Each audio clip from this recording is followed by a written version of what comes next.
बाहर के दुश्मनों से तो बाद में निपट लेंगे, पर एक नेता का असली इम्तिहान उसके अंदर के दुश्मन लेते हैं। आज के इस विश्लेषण में हम कौटिल्य के अर्थशास्त्र के 6ठे अध्याय की गहराइयों में उतरेंगे। ये अध्याय किसी भी शासक के आंतरिक और मनोवैज्ञानिक संघर्षों का सबसे बड़ा और सटीक पाठ है। चलिए सीधे शुरू करते हैं। कौटिल्य यहाँ एक बहुत कठोर पर बिल्कुल सटीक चेतावनी देते हैं, जिसका अपनी इंद्रियों पर संयम नहीं है वो बहुत जल्द नष्ट हो जाएगा, चाहे उसके पास पूरी धरती का नियंत्रण ही क्यों ना हो। इसको ऐसे समझिए, एक गाड़ी जिसकी रफ्तार लाजवाब है पर उसमें ब्रेक ही ना हो तो दुर्घटना तय है ना? यही हाल बिना आत्मनियंत्रण वाले किसी भी नेता का होता है। द 6 एनिमीज ऑफ किंग्स, राजा के 6 दुश्मन और आंतरिक संघर्ष। आइए देखते हैं ये क्या हैं। कौटिल्य ने अनुशासन को बहुत ही स्पष्ट ढंग से परिभाषित किया है। उनके हिसाब से इंद्रियों पर नियंत्रण का असल मतलब है अपने कान, त्वचा, आंख, जीभ और नाक पर पूरा काबू। एक सफल नेता भौतिक आकर्षणों के जाल में नहीं फंसता, चाहे वो किसी की मीठी बातें हो, विलासिता हो या कोई शौक। काबू पूरा होना चाहिए। तो इस इंद्रिया संयम या काबू को पाने के लिए एक शासक को 6 आंतरिक दुश्मनों का पूरी तरह से त्याग करना ही पड़ता है। ये हैं काम, क्रोध, लोभ, अहंकार, घमंड और अतिहर्ष यानी अत्यधिक खुशी।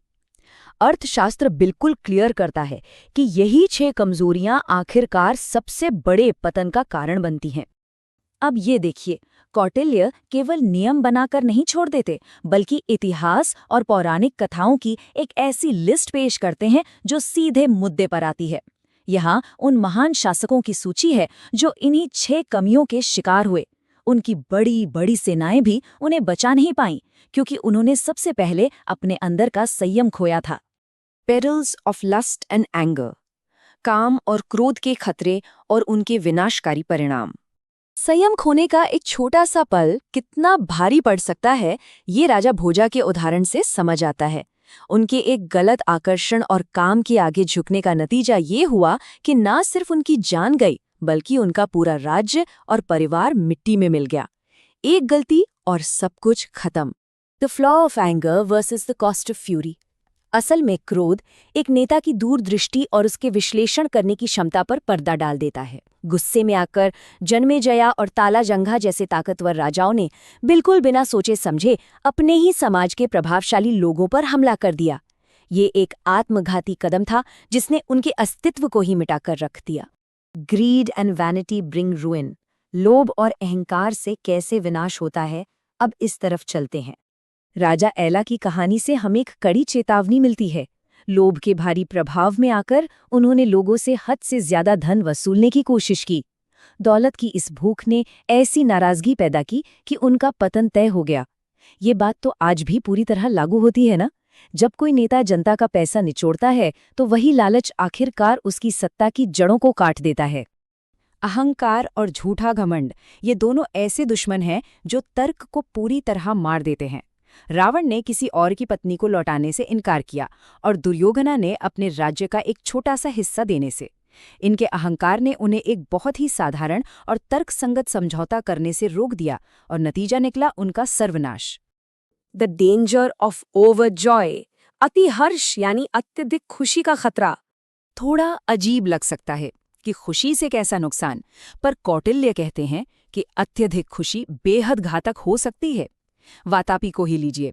उत्साह में वो इतना अंधा हो गया कि बिना किसी कारण अगस्त्य पर हमला कर बैठा।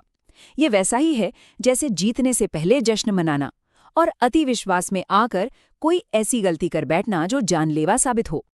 The ultimate cost of weakness. इस कमजोरी की आखिरी कीमत क्या होती है, आइए इस पर नजर डालते हैं। एक राजा या नेता की बाहरी शक्ति बिल्कुल समुद्र में तैरते हुए आइसबर्ग की तरह होती है, ऊपर से विशाल और ताकतवर। लेकिन जो हिस्सा पानी की गहराइयों में छिपा है वही उसका असल आधार होता है। अगर आंतरिक संयम की बुनियाद अंदर से खोखली है तो ऊपर का ताज कितना भी बड़ा क्यों ना हो, उसे डूबने से कोई नहीं बचा सकता। यहाँ ग्रंथ में ये बात पूरी स्पष्टता के साथ कही गई है। आंतरिक विफलता सिर्फ एक इंसान को नुकसान नहीं पहुंचाती, ये एक ऐसी आग है जो राजा के साथ साथ उसके पूरे राज्य, सत्ता और परिवार को खाक कर देती है। मतलब एक नेता की गलती की सजा पूरे समाज को भुगतनी पड़ती है। द रिवॉर्ड ऑफ रिस्ट्रेंट, संयम का प्रतिफल या सफलता की कुंजी। लेकिन ये अध्याय सिर्फ डराता नहीं है, समाधान भी देता है।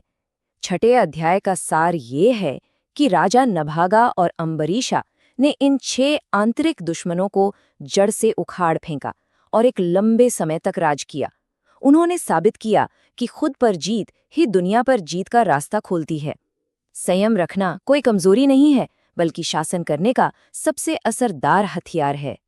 तो इस पूरी चर्चा को अगर समेटा जाए तो कौटिल्य के अर्थशास्त्र के छठे अध्याय का मूल मंत्र वही 6 भावनाएं हैं: काम, क्रोध, लोभ, अहंकार, घमंड और अतिहर्ष। ये दुश्मन सदियों पहले भी बड़े बड़े राजपाट गिरा देते थे और आज भी गिराते हैं। अगर प्राचीन काल के इतने शक्तिशाली राजा इनके आगे घुटने टेक सकते हैं, तो आज का कोई आधुनिक नेता बिना आत्मसंयम के आखिर कितना सुरक्षित रह पाएगा? ये हम सबके लिए एक बहुत बड़ा सवाल है।